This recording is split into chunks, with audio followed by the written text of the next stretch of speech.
के बहुत दूर से लिया कुछ कहे आज शिक्षक दिवस आई आ शिक्षक के सम्मान में अपने और लिया। अच्छा हमार भाषा बुझाई छी कि ना? झूठ बोले बुझते हैं आप लोग? अच्छा बहुत दूर से आए हैं और वैसे हम एक शिक्षक ही हैं। तो आज शिक्षक दिवस है, शिक्षक दिवस की ढेर सारी शुभकामनाएं आप सबको। अच्छा इस शिक्षक के सम्मान के लिए आज मनायल जाए जैसे डॉक्टर सर्वपल्ली राधाकृष्णन जो हमारे देश के प्रथम उपराष्ट्रपति रहे, वह एक शिक्षक थे, विद्वान व्यक्ति थे। तो उनका जन्म जो हुआ था 5 सितंबर के दिन हुआ। अब 5 सितंबर 1888 के उनका जन्म भेलाई। जब अपन देश आजाद भेलाई तो पहले उपराष्ट्रपति बने, चूंकि राष्ट्रपति डॉक्टर राजेंद्र प्रसाद थे, उपराष्ट्रपति बने डॉक्टर सर्वपल्ली राधाकृष्णन जो तमिलनाडु के रहने वाले। तो 5 सितंबर का उनका जन्मदिन था। तो हम लोग जो है शिक्षक दिवस के रूप में मनाने लगे एक शिक्षक के सम्मान में। अच्छा 5 सितंबर आज इकट्ठा हो लिए हम सब शिक्षा पर चर्चा करेले। कौन चीज पर?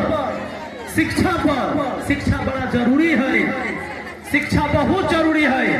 शिक्षा है सबसे पहला हथियार। चाची पानी पहुंच जाता है, राशन पहुंचाइए कि ना? घरे घरे राशन चाहिए ना तो पानियों चल जाता है। हमार बात सुनू, हम जे कहे थे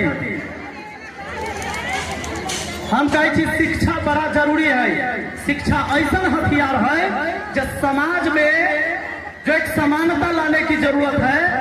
जैसे पहले होता था बहुत ज्यादा भेदभाव होता था, ऊंची जाति नीची जाति सब होता था कि नहीं होता था? बाबा साहेब भीमराव अम्बेडकर का नाम सुने बच्ची लोग? सुनियो कि नहीं? संविधान किसने लिखा? बाबा साहेब ने।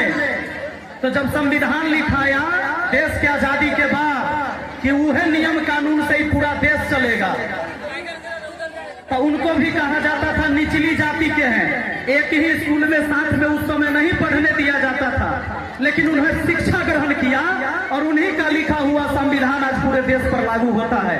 आज हम हर जाति के लोग उस संविधान को मानते हैं क्योंकि उस संविधान से हमारा देश चलता है ना? तो जब हम शिक्षा ग्रहण करेंगे तभी ये ऊंच नीच का जो भेदभाव है ये खत्म होगा। जब बाबा साहेब बैठने लगे उस देश के नेताओं में जो विद्वान थे, शिक्षित थे, क्रांतिकारी थे, तो समान कुर्सी पर बैठने लगे। लेकिन जब वो शिक्षा लेने गए थे तो समान स्कूल में शिक्षा नहीं मिला था, चौखट के बाहर बैठ के पढ़ाई करना होता था। क्योंकि उस समय लोग छुआछूत ज्यादा मानते थे। लेकिन शिक्षित इतना हुए कि जब बड़े बड़े नेता बैठे, देश के मुद्दा पर चर्चा हुआ, संविधान लिखा जाना था, तो समान कुर्सी पर सब लोग बैठे। ये शिक्षा का ताकत था, शिक्षा की ये पावर है। इसलिए सबसे पहले माता जी सब बैठल हथिन। अगर अपने बेटी के शिक्षित करे, बेटा के शिक्षित करे के है, बेटियों के शिक्षित करे के है, बेटी के शिक्षित करवे तो 2 पीढ़ी शिक्षित हुए। 2 पीढ़ी, एगो आपका बेटी और दूसरा जब जाएगी शादी ब्याह होकर ससुराल, ओकरा जो बाल बच्चा होगा वो भी शिक्षित होगा। जिसकी माँ शिक्षित है ओकर बेटा बेटी अनपढ़ नहीं है। आप समाज में नजर उठा कर देख लीजिए, ये सच बात है कि नहीं? जिसकी माँ थोड़ी भी शिक्षित हुई है ओकर बाल बच्चा ज्यादा शिक्षित हुआ है।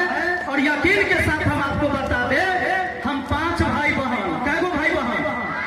5 गो। तो सब भाई बहन के नाम जाना छू, लेकिन अपने आप तो हमारा जान लिए कि ना?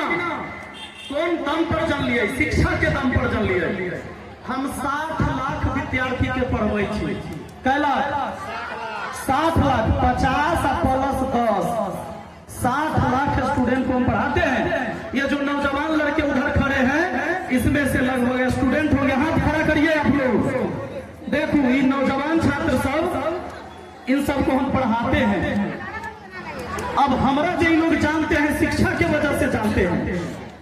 तो ये शिक्षा की ताकत है। हम अरवल की धरती पर पहली बार आए हैं, पहला बार आइए हम, लेकिन ये सब नौजवान पहले ही से जाना था। कौन बात पर? शिक्षा वाला बात पर, कि सब सर हथिन पढ़वैत हथिन आ 60 लाख विद्यार्थी के पढ़लिए तो बहुत बिहार पुलिस, दरोगा, bank clerk, bank PO, railway में ड्राइवर बना, पुलिस बना, हजारों हजार विद्यार्थी। हमारा उम्र बहुत ज्यादा न है, लेकिन ठीक है 34-35 साल हमारे सबके हो गए। 21 साल के जब हम थे तब से पढ़ाना शुरू कर दिए थे। 22-23 साल 24-25 साल वाला विद्यार्थी सबके। अब इसका एक ही कारण है, मेरी माँ पढ़ी लिखी थी, हमारा पिताजी मात्र 5वां पास थे, सिर्फ 5वां। और पिताजी को इस बात से मतलब नहीं होता था, पिताजी समझते थे कि कैसे वो मैट्रिक 8वां पढ़ा दे आ जाकर दिल्ली, पंजाब, गुजरात काम करो, साइन करे आ गए, नाम लिखे आ गए न तोरा, तो हम तोरा पढ़ा दिलियो। लेकिन मेरी माँ जिद्दी थी।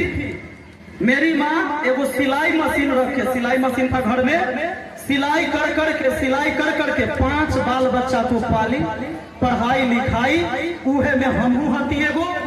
हम गरीब रही, 3 रोटी रात में हिस्सा लगता था खाने के लिए। मेरी माँ 10 रुपया देती थी। उस समय हमको याद है जब हम 3रा क्लास में थे तो 9 रुपए किलो आटा मिलता था, 9 रुपए किलो।